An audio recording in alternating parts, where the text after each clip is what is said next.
Good afternoon everyone. তারপর বলো তোমরা সবাই কেমন আছো? আমি খুব খুব ভালো আছি। এখন বাজে ঘড়িতে দুপুর 1টা। আর আজকে রান্না করতে করতে অনেক দেরি হয়ে গেছে, কারণ আজকে সানডে, অনেক কাজ ছিল।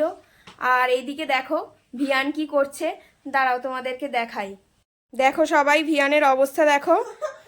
জামা কাপড় রাখার ঝুড়িতে ও এখন নিজেই ঢুকে গেছে জামা কাপড় হয়ে। দেখছো ওর অবস্থা, দেখো কি করছে।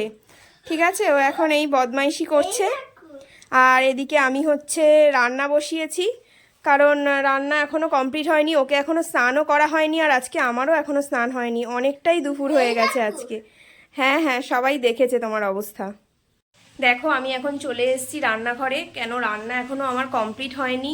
আজকে অনেকটাই দেরি হয়ে গেছে, আর তোমাদের দাদা ভাই অফিসে চলে গেছে, আজকে রুটি খেয়ে গেছে, আজকে ভাত করে দিতে পারিনি এত তাড়াতাড়ি। যেহেতু মাংস হলে তো একটু টাইম লাগে রান্না করতে, তাই জন্য বললো আজকে রুটি খেয়ে যাব, রাত্রেবেলা এসে ভাত খাবো। তাই জন্য রুটি খেয়েও অফিসে চলে গেছে। আর এদিকে আমার রান্না হচ্ছে, দেখো কি রান্না হচ্ছে তোমাদের সাথে শেয়ার করছি। দেখো এদিকে আমার ভাত রান্না একদম কমপ্লিট হয়ে গেছে। আর এদিকে হচ্ছে চিকেন কষা, সানডে স্পেশাল চিকেন কষা, যেটা ছাড়া সানডেটা একেবারেই অসম্পূর্ণ, তাই না? সানডে স্পেশাল চিকেন বা মাটন কিছু তো হতেই হবে, না হলে তো সানডেটা একেবারেই অসম্পূর্ণ হয়ে থেকে যাবে। আর ওদিকে একটা সবজির তরকারি করেছি মাছের মাথা দিয়ে, যেটা আগেই আমি করে রেখে এসেছি ঘরে। আর এখন হচ্ছে চিকেন কষাটা হলেই রান্নাটা একদম কমপ্লিট হয়ে যাবে। তারপর স্নান করব, ভিয়ানকে স্নান করাবো। আজকে কিছুই হয়নি, অনেক দেরি হয়ে গেছে।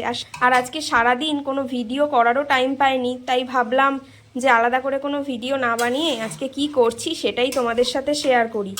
তাহলে কি আমার ভিডিও আলাদা করে বানাতেও হলো না, আর তোমাদেরকে শেয়ারও করে দিলাম।